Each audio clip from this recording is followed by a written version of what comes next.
what if humans didn't evolve naturally? What if we were made? Not by nature, not by chance, but by beings who came from the sky, used us, and then left. Stay with me, because the oldest texts on Earth don't tell a comforting story. When ancient civilizations wrote about humanity's origin, they didn't describe a slow climb from animals to civilization. They described an event. Today we call those stories myth, symbolism, poetry. But the people who wrote them weren't storytellers. They were record keepers. In Mesopotamia, the message is blunt. Humans were created on purpose, for a reason, by beings who came from above. Before you dismiss this as metaphor, ask yourself one thing. Why would the first civilizations describe their own origin as manufactured? One of the oldest stories we have actually explains why humans were made, and it's not flattering. The gods are tired of working, maintaining the world, digging canals, keeping order. So they replace themselves. One god is killed, his essence is reused. Humans are created so the gods don't have to labor anymore. This isn't enlightenment, it's outsourcing. And here's where it gets disturbing. This explanation appears more than once, across multiple tablets. Here's something most summaries miss. The Atrahasis epic, the Enuma Elish, and earlier Sumerian creation myths aren't competing stories. They're different chapters of the same idea, written centuries apart. When you line them up, a clear narrative forms. First comes the problem. In the Atrahasis epic, the junior gods, those tasked with shaping the world, are pushed to exhaustion. They dig canals, they manage irrigation, they maintain the infrastructure of civilization itself. Eventually, they revolt. Not against humanity, against the system. They surround the dwelling of the chief god and demand relief. The message is simple: this labor is unbearable. That's when the solution appears. Humans are not created as an experiment or a gift or an act of compassion. They are created as a replacement workforce. A god is sacrificed. His blood is mixed with clay. The result is a being that belongs partly to the earth and partly to the divine order it must obey. That's the Atrahasis foundation. Humans exist to absorb the burden of divine labor. Now fast forward. The Enuma Elish doesn't contradict this, it formalizes it. After cosmic conflict and the defeat of Tiamat, the god Marduk reorganizes the universe. Order replaces chaos, hierarchy is locked in, and once again, humanity is created from the blood of a defeated god, this time Kingu. Why? So the gods can rest. Humans are assigned permanent responsibility for maintaining temples, producing offerings, and sustaining the cultic system that keeps the gods powerful. Same mechanism, same material, same purpose. Earlier Sumerian myths, like Enki and Ninmah, fill in the texture. They describe the technical act of creation. Clay shaped by divine hands, humans molded to specification, their abilities and limitations intentionally set. Some humans are flawed, some are weak, some are strong. But none are created free.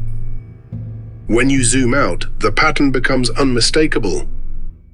Atrahasis explains why humans were needed. Enuma Elish explains how the system was justified and stabilized. Sumerian texts explain how humans were physically and socially configured. Different eras, different political needs. One consistent message. Humanity exists to work the world on behalf of higher powers. That's not modern speculation. That's the story Mesopotamia told about itself for over 1,000 years. And here's the uncomfortable question that lingers. If this were just metaphor, Why does every version agree on the same function? Humans don't slowly learn language in these stories. They don't discover fire. They don't stumble into society. They start complete. Language intact, skills intact, hierarchy intact. Humanity doesn't evolve into civilization. It switches on.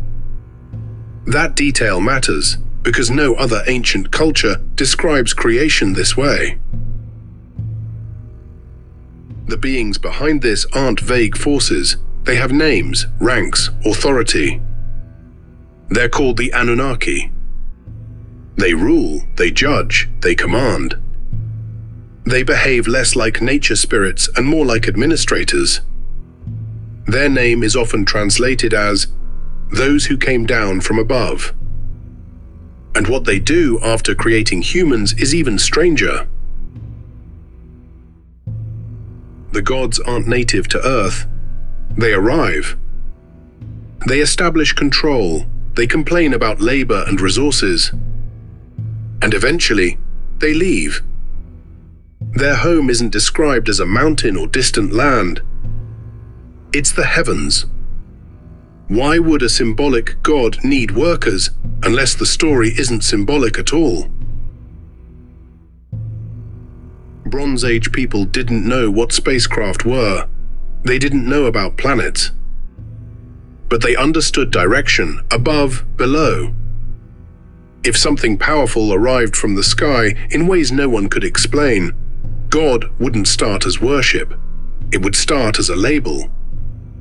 And once you hear how they describe human creation, that label starts to feel technical. Divine blood isn't about holiness, it's about essence. Blood meant identity, inheritance, instruction. Mixing divine blood with clay produces a being that follows commands, performs labor, and recognizes authority. Notice what's missing. No talk of love, no talk of destiny, just function. And this next detail is the one most people have never heard. The texts never say humans are sacred. They never say we're chosen. They never say we're central. Humans are tools. That's not a flattering story to invent about yourself. So why would a civilization preserve a story that makes them expendable? There are only two explanations. One, humans projected power upward. Kings became gods. Authority became sky-based language. Two, something actually happened, was misunderstood, and fossilized into religion. The texts don't choose. They don't persuade. They just record. And this pattern doesn't stop in Mesopotamia. Across cultures that never met, the same structure appears. Beings descend, humans are created or modified, knowledge appears suddenly, the beings leave. Different names, same story. Which brings us to the question no one ever wants to answer.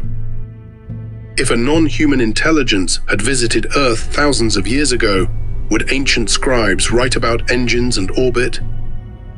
Or would they write about gods who came from above, made us, used us, and left? Because stripped of modern language and modern assumptions, that's exactly what the tablets say.